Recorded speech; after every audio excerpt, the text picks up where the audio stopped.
Assalamualaikum warahmatullahi wabarakatuh. Selamat pagi Bapak Ibu dosen dan teman-teman. Hari ini saya Aldi dari Prodi Ilmu Administrasi Negara dengan NIM 056412318. Di sini saya akan membahas tentang proses lahirnya Pancasila sebagai dasar negara Indonesia.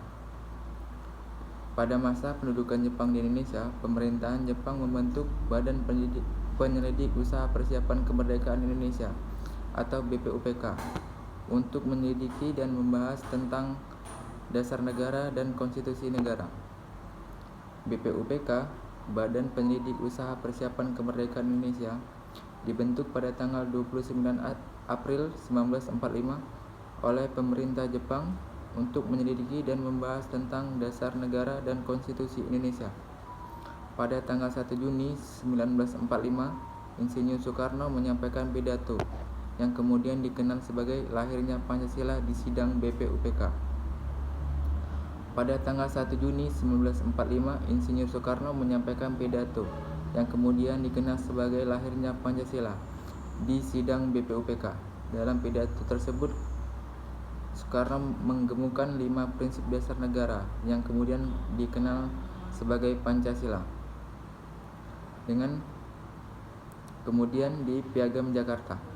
Setelah proklamasi kemerdekaan Indonesia pada tanggal 17 Agustus 1945, Panitia Persiapan Kemerdekaan Indonesia atau PPKI dibentuk untuk menyusun konstitusi dan struktur pemerintahan di Indonesia.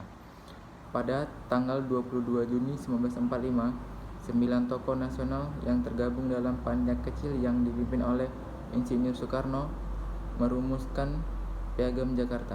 Piagam ini kemudian menjadi cikal bakal pembentukan Undang-Undang Dasar 1945. Kemudian PPKI, Panitia Persiapan Kemerdekaan Indonesia, dibentuk pada tanggal 17 Agustus 1945 untuk persiapan kemerdekaan Indonesia. PPKI bertugas untuk menyusun konstitusi dan struktur pemerintahan Indonesia. Pada tanggal 18 Agustus 1945, PPKI mengesahkan Undang-Undang Dasar 1945 yang kemudian menjadi konstitusi negara. Dengan demikian, proses lahirnya Pancasila melibatkan beberapa tahapan penting, yaitu perumusan oleh Insinyur Soekarno dalam pidato lahirnya Pancasila di sidang BPUPK, perumusan Piagam Jakarta oleh panitia kecil, dan pengesahan Undang-Undang Dasar 1945 oleh PPKI. Pancasila kemudian menjadi dasar negara Indonesia dan menjadi landasan bagi pembangunan bangsa dan negara. Kesimpulannya, dalam proses lahirnya Pancasila kita dapat melihat bahwa Pancasila merupakan hasil dari perjuangan dan musyawarah para tokoh nasional Indonesia. Pancasila menjadi dasar negara yang kuat dan menjadi landasan bagi pembangunan bangsa dan negara. Terima kasih atas perhatiannya. Saya ucapkan terima kasih.